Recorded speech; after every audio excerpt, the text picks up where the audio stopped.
Hello, ladies and gentlemen. It's me. I can't do that, man. I can't do that. Hello, ladies and gentlemen. Welcome to this video by me. I'm Original Canis, and as you can probably tell, that is Mr. Benager. If you'd like to say hello with your intro this time. He got his what's up, it's Benager, and yeah. So basically, guys, this is Premier League Predictor Ep.3. And this week we actually got some pretty good games, and this week is the first week that I have a pretty legendary guest with me to try and contradict each other and discuss what's going to be going on in each of the games. So the biggest game could be argued this week is Chelsea versus Tottenham. What do you think about this game? Well, I actually watched the Chelsea versus Man City game the other day, and which is like a first for me. And well, like looking at Chelsea's Chelsea squad, like the amount of forward play and stuff they're really lacking at the moment, and it seems to be like affecting everyone apart from the one person who it like really doesn't need to affect in a way, which is really good, which is Torres. Because everyone's saying, you know, like Torres is crap, blah blah blah, and he scored 2 goals the other week, didn't he? And he came into the Man City game, and honestly, I thought he was on fire. He was stealing the ball in the field, you know, tracking back.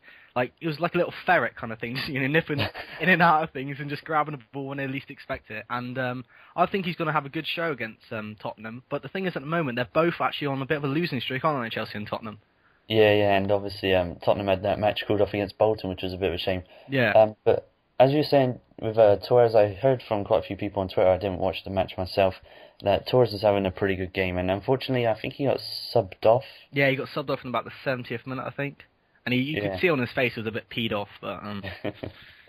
But anyway, yeah, Chelsea haven't had the best of seasons compared to their past, with you know, their whole strike force being a bit of a shambles this year.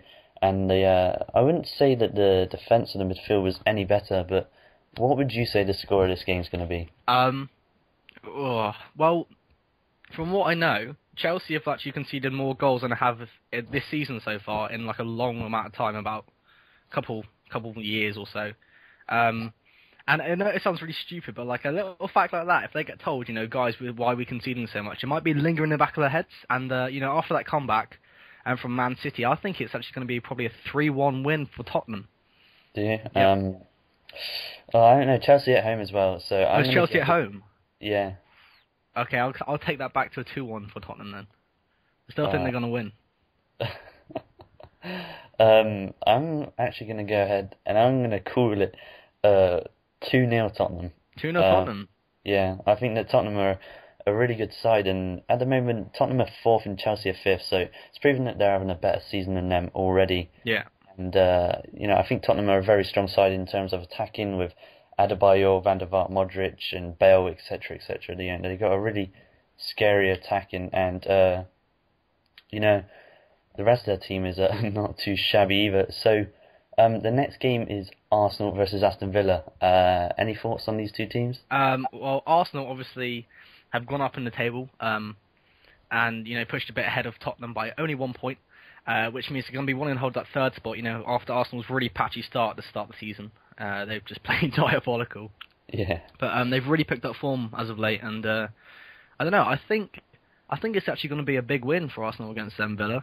I have a little feeling about it. I feel like, you know, maybe a 3-4 goal to nil for Arsenal.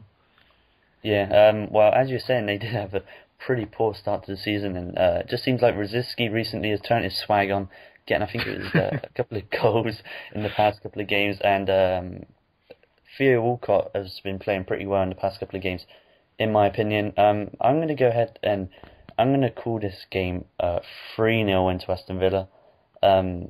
Anything you'd like to say other than that? No, not really.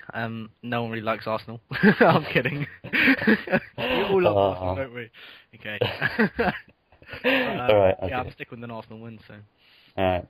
Next game, Bolton versus Blackburn. No. Blackburn? Blackburn. Well, that's like a lower league battle. I guess, actually, because, you know, like, it's not a big game. No one's really going to watch it, to be quite honest, unless you're a big fan, because there's loads of games on at, you know, 3 o'clock. But honestly, I think Bolton actually, because they've just dropped into the relegation zone, haven't they? Yeah, and Blackburn are obviously down there as well. Yeah. So it's going to be a bit of a fight for survival. I think Bolton are going to really kind of put up a big fight, and they kind of show what they're about. So I'm going to say a 2-1 win to Bolton against Blackburn. I'm probably going to call this 1-0 win to Bolton. I don't think it's going to be too much of an eventful match, but it should still. It's not going to be the worst match ever, but definitely not the most interesting of the weekend. Yeah. The next one, obviously, the next game is going to be Liverpool versus Wigan. Now, after their shocking defeat against QPR midweek, don't even get me started about that, but that lovely Quarters goal with the scissor kick. Have you seen that? Yeah, I've seen it. What a goal. It's a pretty beast. I'm hoping that Liverpool are going to win this match, being a Liverpool supporter myself, but it wouldn't surprise me if they dropped points against one of those lower league teams, as they normally do. I'm going to go ahead and I'm going to call this match 1-0 win to Liverpool as well. I'm really not that confident. Liverpool are at home, aren't they? Yeah. Yeah, see, I've got a feeling, because obviously QPR beat them, didn't they? Yeah. And, QPR and Wigan, they're about the same on the table. And I reckon Wigan are going to go in with their heads held high, knowing that, another team around our level is beating this team. So why can't we do it? And they're going to go in there and they're going to just give it all, I think. And Liverpool, obviously, on the bounce of that, defeat from being 2-0 up, I think it's going to be a 1-1 draw. Oh, wow. Yeah. As I said, I don't have any confidence in them at all. The amount of money that they spent on players that just aren't performing at the moment, such as Henderson, Adam Carroll, etc., etc. Oh, Carroll. Carroll. What a waste. They are definitely a very frustrating team to watch and support. So the next game is Norwich versus Wolves. Now, this is Squidger who supports Norwich versus Mr. Tekers HD who supports Wolves. What are you going to call this game to be? I'm actually going to call it a 2-0 win to Wolves. Are you? I'm thinking they're underdogs at the moment, and if they pick up 3 points off this game and Bolton and Wigan both go down with losses, they're going to hop up nearly out of the relegation zone, aren't they? Yeah, and Norwich have got some good players as well, with Ruddy, their goalkeeper's performing some sublime games recently, and I can't remember his name. They got a striker who's played really well. Fuck knows. As I said, I don't do research. And he kicks balls and. Sunderland versus QPR. Sunderland versus QPR. I think. Well, actually, let's get to the team. QPR obviously came up with that 3-2 win against Liverpool with a massive comeback. And Sunderland, they're actually doing quite well at the moment, holding their own in the table. And it's obviously Sunderland at home, so even though QPR got back on the bounce, I think it's going to be a 2-1 to Sunderland. Yeah? Yeah. Night. Right. See you later. Bye! My mum's just coming. Bye. Night, Mum. Bye. Love you. Yeah, bye. Kiss, kiss. You can go now. I'm doing like the Pato heart signal to you. Oh. Go. Bye. Told you. Right. So I'm going to call this game Sunderland. Obviously, Martin O'Neill's doing a great job there at Sunderland this season since he's taken over.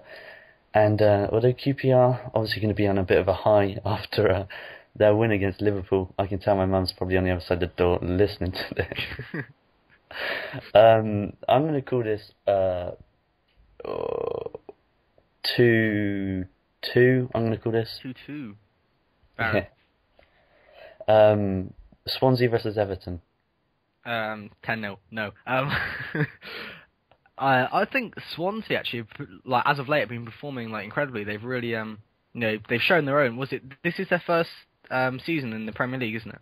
Yeah. Yeah, and they were 8th, and they're just shot up the table. You think they'd be hovering around kind of 14th, 15th maybe. Yeah. And obviously Everton as well, just lost to Arsenal, so they're going to be on a bit of a down as well. So I'm thinking, I'm actually going to think a 0-0. Yeah. Well. Myself, as you said, Swansea have just been promoted, and in fact, their last season in the Championship, they had Scott Sinclair, their left winger, played an absolutely insane season. And to be honest, I was looking into him to have a similar season this year, but unfortunately, he just isn't performing to the standards that he was last year. And I'd really like to see him take control of the game and start scoring very regularly. I'm going to go ahead and call this Oh man, this is hard. Because Everton are, quite a strong team, and obviously Swansea at home. So I'm going to go ahead and I'm going to call this a 3-2 win to Everton, and I'm not really too sure why. Just got a gut feeling. Yeah. So Stoke versus Man City. Now Man City are playing away, and obviously they came back from 1-0 down against Chelsea with Nasri having a blinder of a game. But Stoke are still a quite of a hard team to well, to they go they to. drew with Tottenham, haven't they? And Tottenham, high contenders at the moment. Yeah.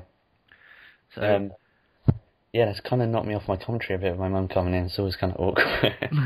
I'm thinking Man City versus Stoke. Actually, I'm thinking if Tevez is back, because Tevez had a really good game when he came on. First game really got like kind of almost their morale up in a way, and powered them on to victory. And I'm thinking a 3-1 win for Man City against Stoke, even though it's away. I'm thinking 3-1 because they're on form at the moment, and they really want to be contending for that title place, don't they? So.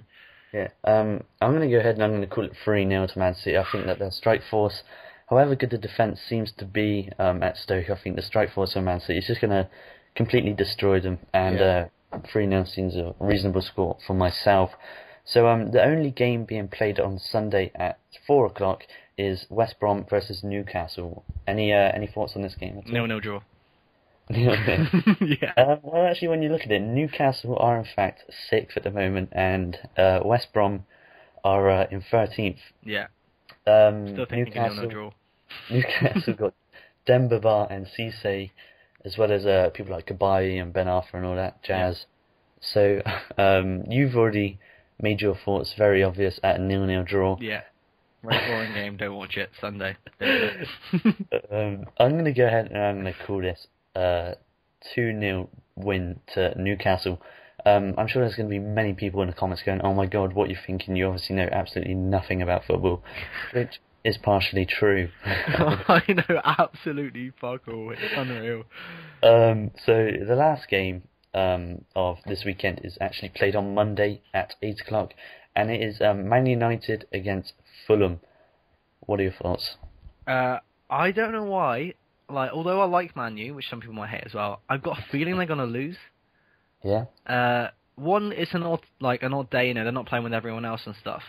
But I've got a feeling Fulham are gonna go there, and they're gonna want to try and get back up. They're hovering mid-table. They want to try and hop up the field. If they get a win out of this, they can hop it to 8th maybe in the league. And I think Fulham are gonna get a 2-1 win out of it. I think Man U will go ahead and then think they're fine, and then Fulham are gonna get a comeback. To be quite honest.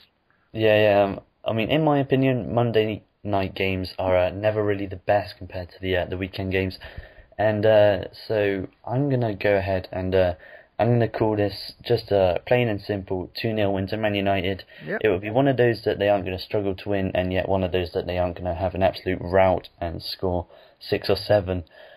So that's really been it for this week. I'd like to thank Ben for coming on. I'd like to thank my mum for featuring. And I wish my mum came home and featured as well. Oh, that'd be great. So yeah, if you'd like to say whatever, and then I'll sign us out. Okay. Cheers, guys. Thanks for obviously for letting me come on and have this lovely chat about football, which I do not know what it's about. I believe the ball is an egg shape, as far as I'm concerned. But yeah, cheers, guys, and I'll let Kenny sign you out. Alright guys, so yeah, as I said, thanks to Ben for coming on. His link will be in the description. He does have a smaller channel than mine. Click my link, please. It's sponging. Yeah, and don't forget to go over and subscribe to him. He's got a great top 5 goals series. a nice Sorry. A nice Ask Ben series as well. So guys, thank you for watching this video. Don't forget to like, comment what your predictions are going to be, and subscribe to both of us if you haven't already. This has been our original Canis and Ben Ager. We're out. Bye bye.